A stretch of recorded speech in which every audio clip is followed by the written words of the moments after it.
Estamos estudiando el libro de Marcos y anoche estudiamos los primeros 5 versos y los alumnos van a recordar algo de anoche. ¿Quién estaba aquí anoche que nos pueden decir 1 o 2 o 3 cosas en cuanto a lo que es el Evangelio de Jesucristo?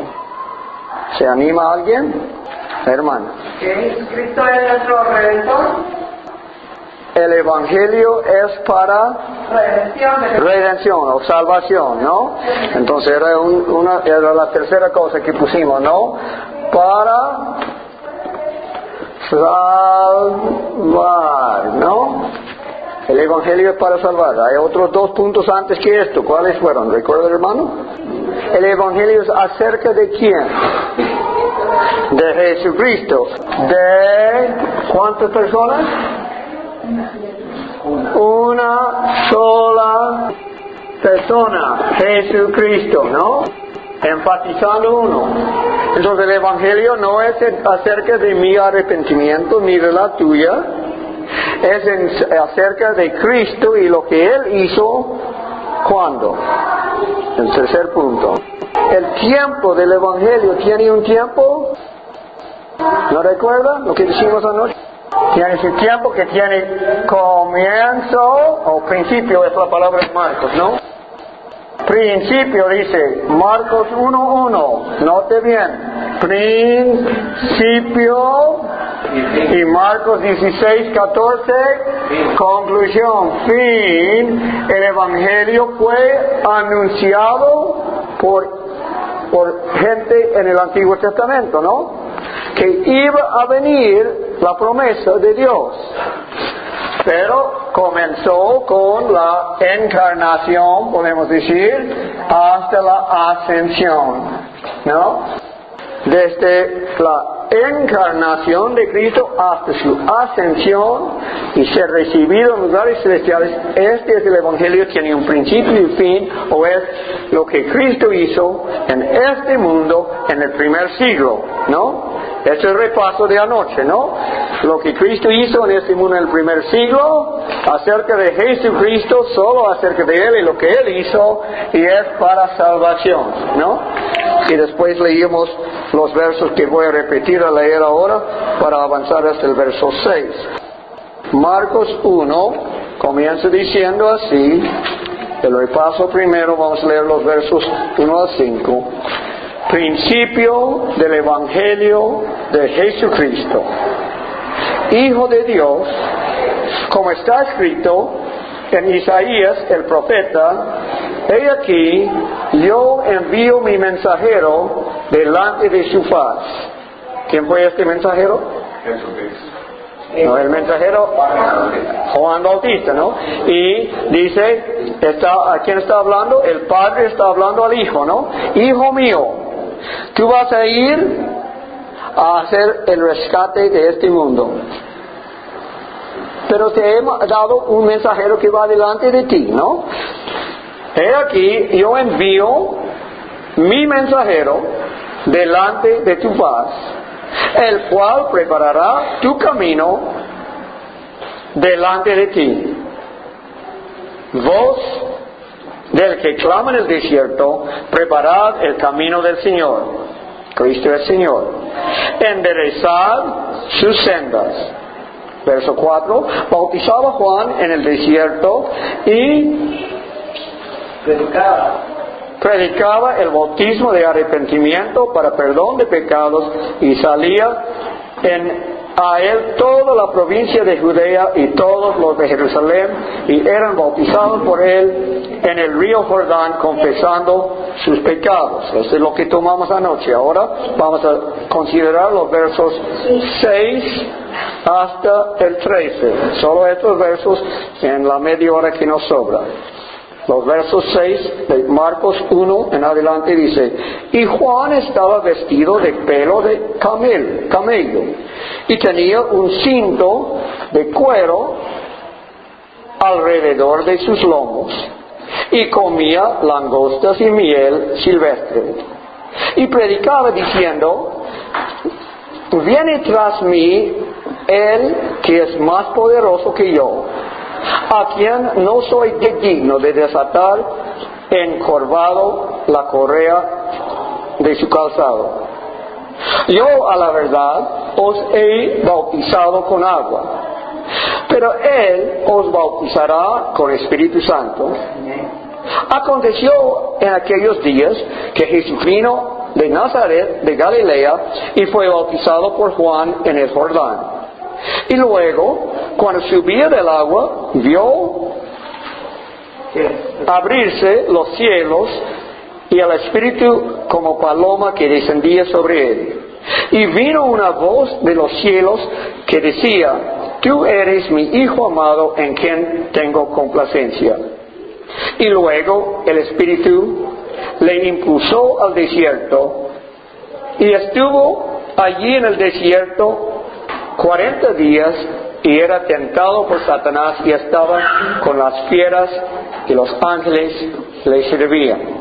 Así termina la palabra en verso 13 de San Marcos 1. Y hemos dicho que Marcos era un joven en los días de Cristo, más joven que Cristo, que seguramente Pedro le contó varias historias y Marcos lo escribía. Y al principio Marcos fue rechazado por Pablo en el primer viaje misionero, pero después fue aceptado por Pablo como un buen obrero en la obra, ¿no? Entonces vamos a considerar primeramente este mensajero, ¿no? El mensajero que fue mandado delante de Cristo, que fue Juan Bautista, ¿no? ¿Y qué dijo Cristo de Juan Bautista? Era un profeta de los menores, ¿no? ¿Qué dijo Cristo de Juan Bautista? El mayor. El mayor de todos los profetas. Oh, entonces estamos considerando a alguien de importancia, ¿no? Porque había Isaías, había Daniel, había Ezequiel, Jeremías, Moisés, ¿cuántos profetas de mucha importancia? Y dice de este el mayor, ¿no? Entonces dice la Escritura así, verso 6, y Juan estaba vestido de pelo de camello y tenía un cinto de cuero alrededor de sus lomos. Estamos interesados en los mensajeros de Dios, y aquí tenemos un mensajero, ¿no? Y tenemos su vestidura. ¿Y cómo está su vestidura? Yo pongo la palabra extraño, ¿no?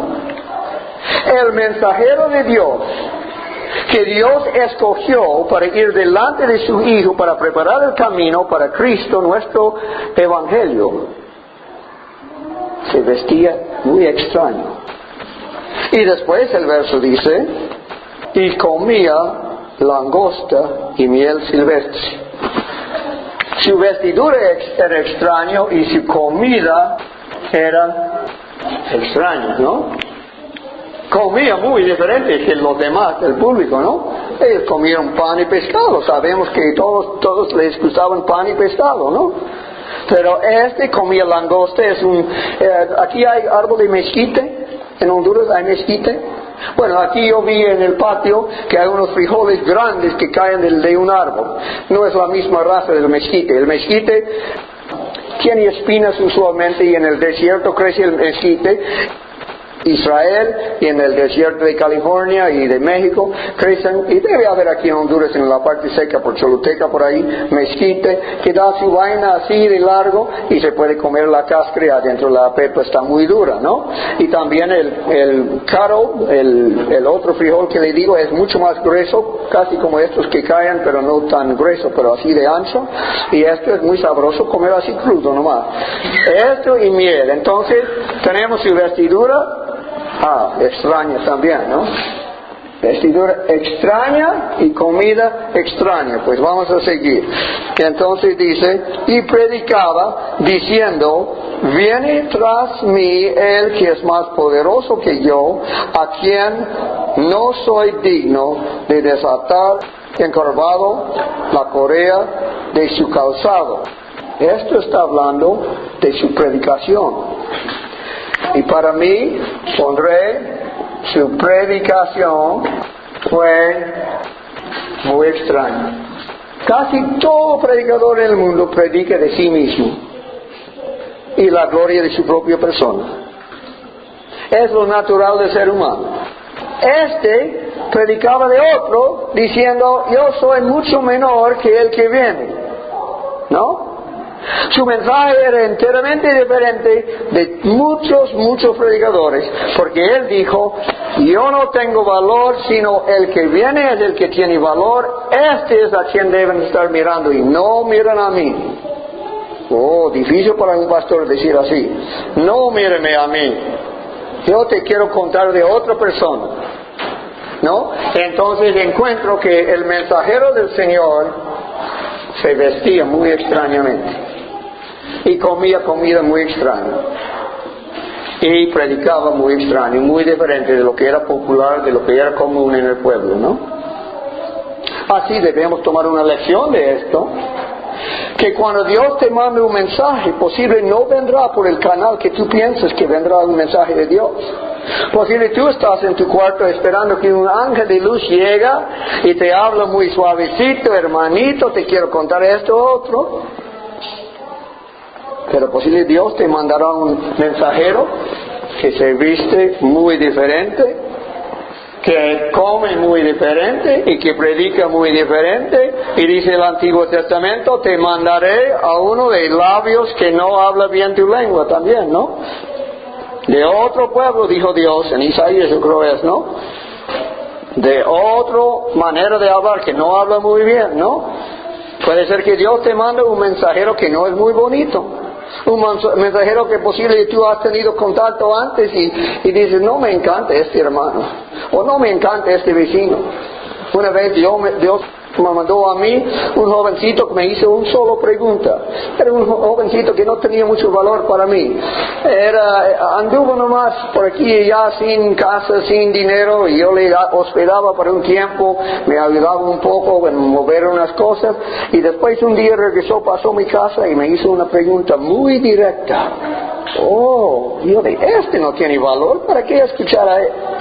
Después pensé, después que salió, ¿será mensajero de Dios que no está hablando en cuanto a cierta cosa en mi vida que debo cambiar?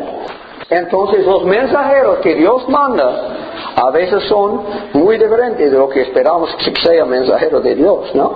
Eso debemos aprender entonces, porque Dios mandó el mayor de los profetas y comía muy extrañamente, se vestía muy extrañamente y predicaba todo al contrario de lo normal que todo el pueblo había acostumbrado a escuchar.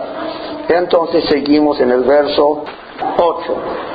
Yo a la verdad os he bautizado con agua, pero Él os bautizará con Espíritu Santo.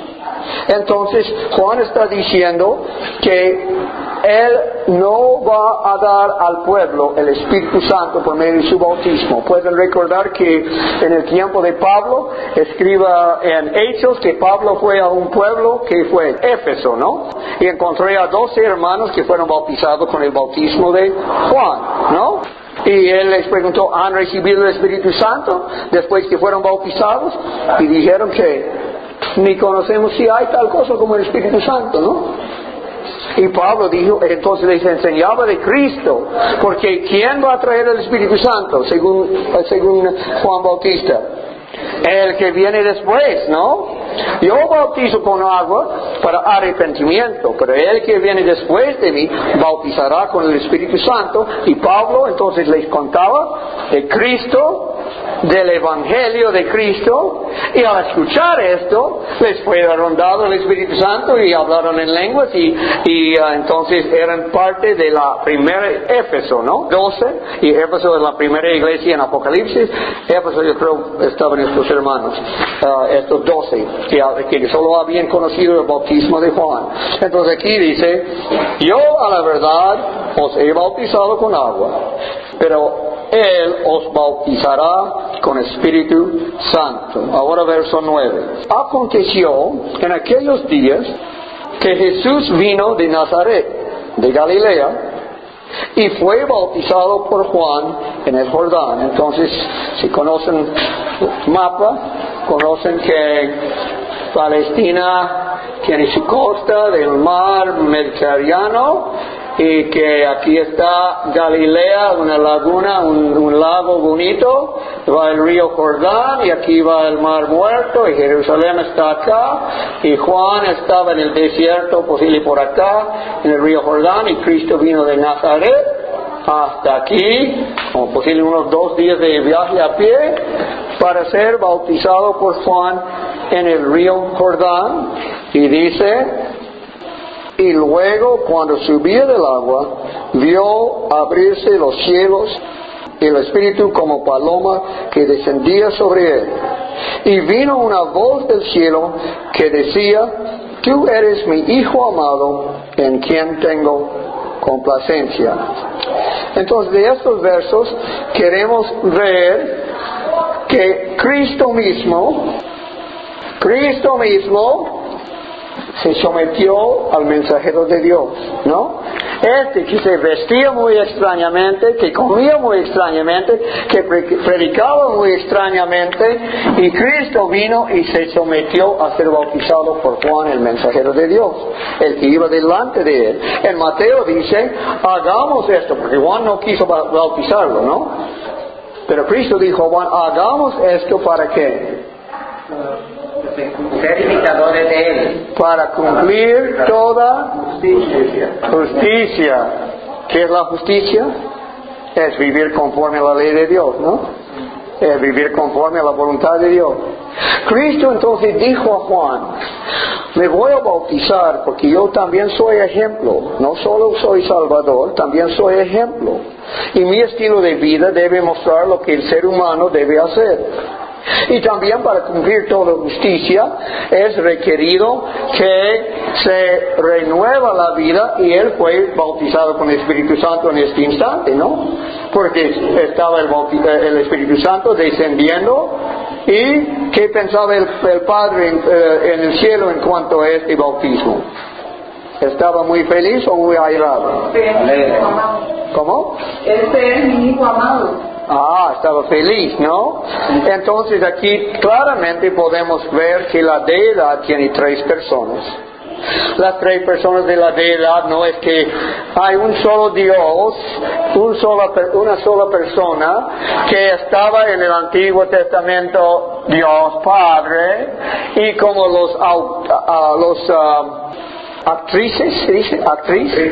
como los actrices griegos, cuando no tienen suficiente dinero el equipo de presentación, emplean a menos gente, y un señor viene y dice, yo soy el esposo de la perdida mujer, soy la esposa, y después, como no hay otra persona, él hace así, ahora cambia, ahora soy el enemigo del esposo que quiere robar la mujer, ¿no?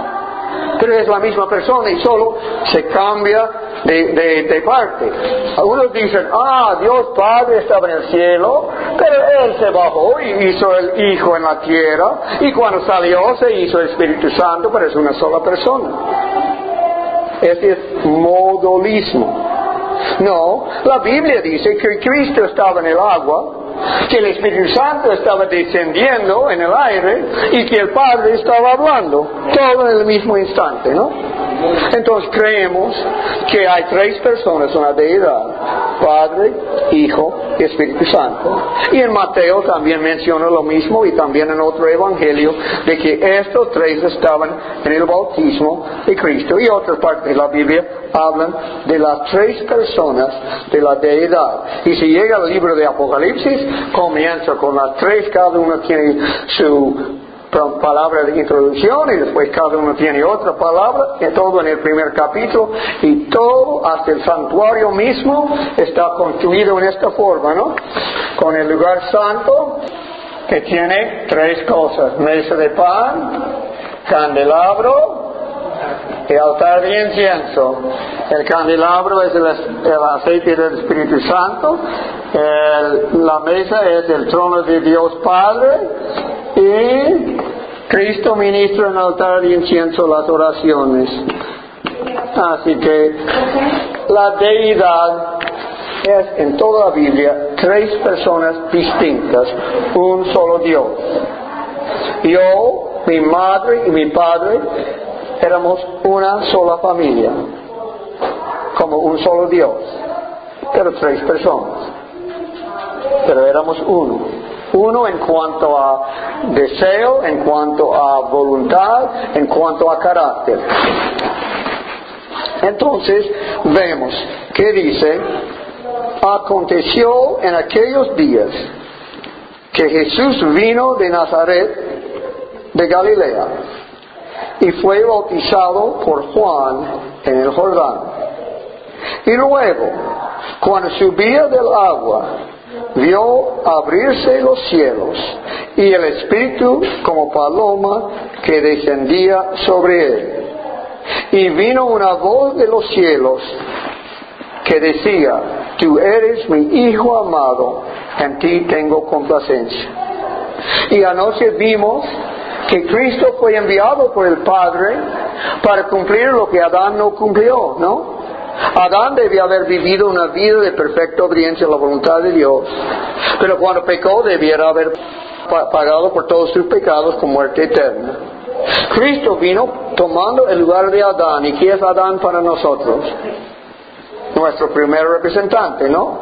Él escogió para todos nosotros el pecado, la ruina, la perdición. Es nuestro primer representante, llegamos a ser pecadores. Dios envió el segundo Adán, Cristo Jesús, como nuevo representante. Y en Cristo Jesús, ¿cómo es que el Padre nos mira? Este es mi Hijo amado en quien tengo complacencia. Si tú estás en Cristo, Dios te mira con sonrisa, con complacencia, ¿no? Muy feliz está Dios a todos los que están en Cristo, porque son parte de su Hijo, parte de su cuerpo, ¿no? Entonces dice: tú eres mi Hijo amado, en ti tengo complacencia. Complacencia.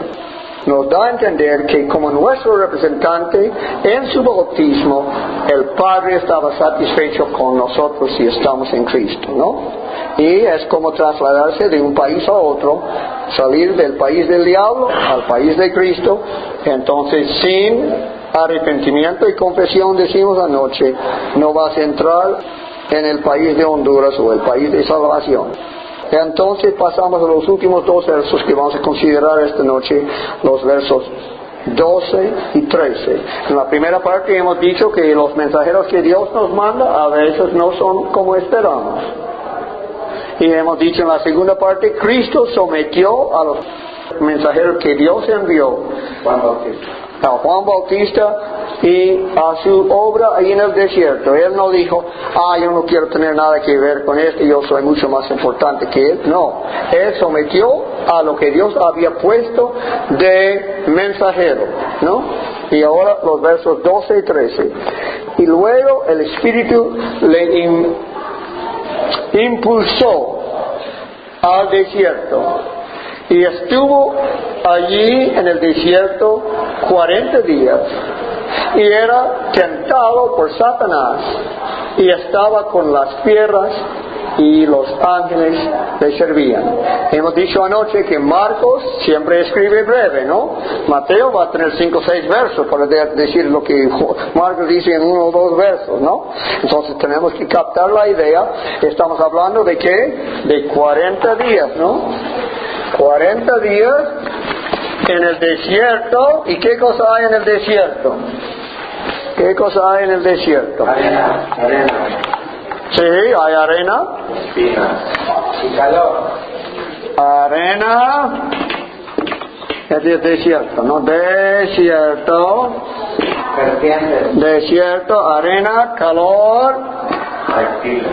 ¿Cómo? Hay serpientes, reptiles. Reptiles como cascabeles, ¿no? Cascabeles, a ver. Vamos a poner reptil porque hay también lagartija que es venenosa, ¿no?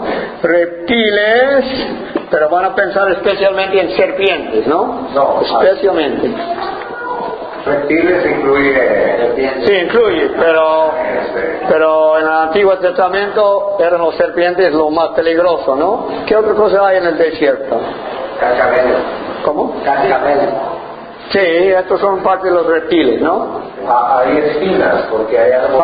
Sí, hay mucho cacto y espina. Espina. ¿Qué más hay en el desierto? Hay rocas. Rocas, muchas rocas. Para, ¿cómo se llama? ¿Cojín? Piedras. Almohadas. Piedras.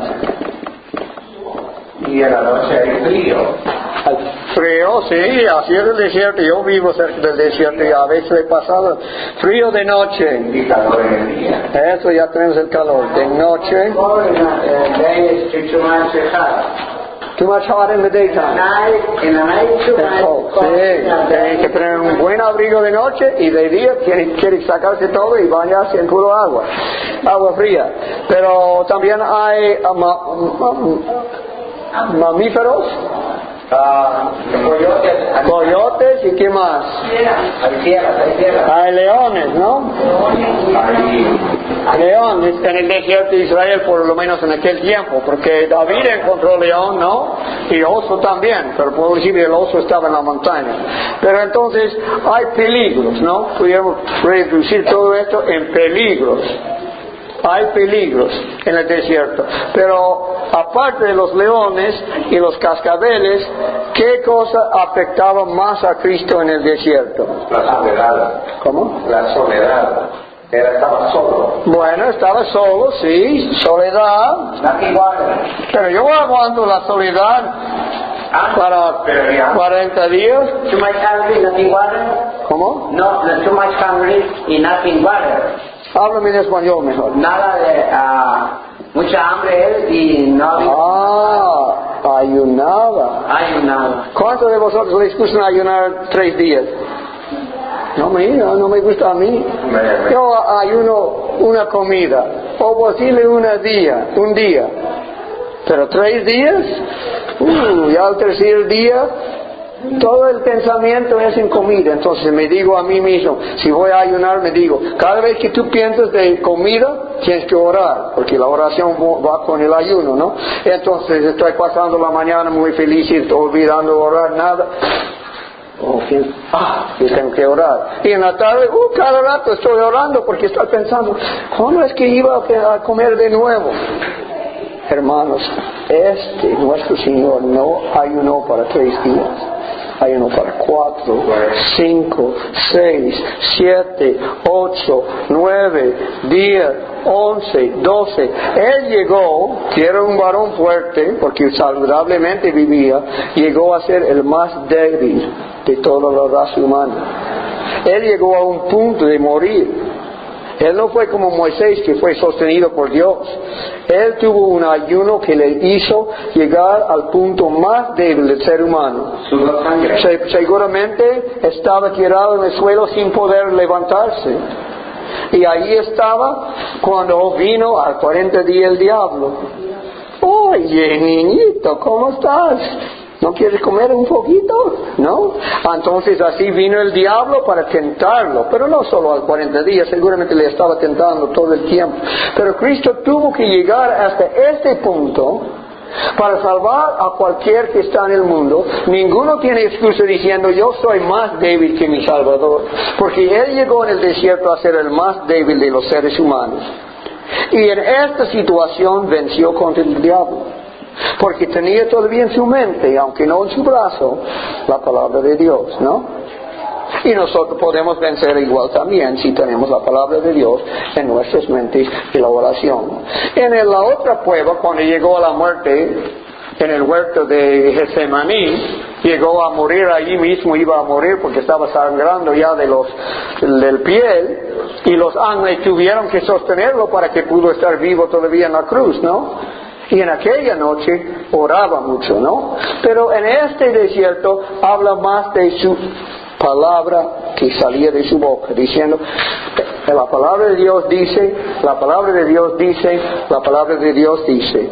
Pero él ayunaba, dice, con las fieras, tenemos ahí en la pizarra, las fieras, y estuvo allí en el desierto 40 días y era tentado por Satanás y estaba con las fieras. Al final los ángeles le servían, de otro modo hubiera muerto ahí mismo. Pero dice el verso 12, y luego, antes de estar en el desierto, y luego el Espíritu le le impulsó al desierto. De esto debemos entonces captar la idea que tú eres convencido de un mensajero posible vestido extrañamente, posible que come muy diferente, posible que predica muy diferente, pero estás convencido que es un mensaje de Dios. Y tú entonces aceptas el mensaje, sometes al mensajero, posible se bautiza, posible se arrepienta y confiesa sus pecados y son perdonados. Y tienes entonces, recibes que el Espíritu Santo, ¿no? Y así Cristo recibió el Espíritu Santo en este momento en una manera especial. Y el Espíritu Santo le dijo, Cristo mío, vamos a la iglesia a predicar, ¿no? ¿Así dijo el Espíritu? ¿Qué dijo el Espíritu? Le impulsó ¿a dónde? A las fieras, a los leones, las espinas, la arena, el calor, las piedras para almohada, lo frío de noche y la soledad. Tú vas a decir, he hecho mal en bautizarme, he hecho mal en recibir a este mensajero tan feo, seguramente he hecho todo mal porque ahora tengo mucha prueba, tengo muchos problemas. No es así. A Cristo mismo fue impulsado por el Espíritu Santo que recién había recibido y fue impulsado hacia el desierto para ser tentado duramente. Y fue después de la tentación y la victoria que pudo llegar a ser obrero para el Señor, mensajero del Señor, predicaba el Evangelio. En los versos que siguen vamos a estudiar esto en otras noches. Entonces consideramos que los mensajeros que Dios nos manda pueden ser muy extraños. No pueden ser lo que no esperamos, y que debemos someternos al mensaje, a bautizarnos, a arrepentirnos, a confesar nuestro pecado, porque dice en Romanos 10, como decíamos anoche, el que me confiesa con la boca y el que si confesares con tu boca que Jesús es el Señor. El bautismo es confesar con tu boca, yo soy pecador, yo voy a mostrar mi confesión en el bautismo. Dice, si confesares con tu boca que Jesús es el Señor y creyeres en tu corazón. El público no puede ver lo que está en tu corazón. Solo pueden ver si tú te muestras con un señal como el bautismo, ¿no? Si confesares con tu boca que Jesús es el Señor y creyeres en tu corazón que Dios le levantó de los muertos, serás salvo. Porque con el corazón se cree para justicia, pero con la boca se confiesa para salvación. Entonces, si haces esto, ¿qué vas a esperar? ¿Una vida sin problemas? No. El Espíritu puede ser que te lleva directamente al desierto. O posible pases 2 semanas o 2 años felices y después te lleva. Pero usualmente es muy pronto, porque el Espíritu sabe que el diablo está en contra de ti. Entonces hemos aprendido a aceptar mensajeros extraños, de someternos a su mensaje que viene de Dios y de esperar pruebas grandes en el camino del Espíritu, ¿no? Cristo nos fue dado un don especial del Espíritu que descendía sobre él, y después dice el Espíritu le impulsó al desierto donde fue tentado. Estas 3 cosas hemos repasado y he preparado unas conclusiones que son así. El A, debemos aceptar el mensaje de Dios, no importa quién lo trae, ¿no? A. B. La deidad se compone de 3 personas distintas, Padre, Hijo y Espíritu Santo. Y la C. Los hijos de Dios, guiados por su Espíritu, a veces pasan pruebas difíciles, especialmente antes de poder anunciar las buenas nuevas a otros. Especialmente antes de anunciar las buenas nuevas a otros.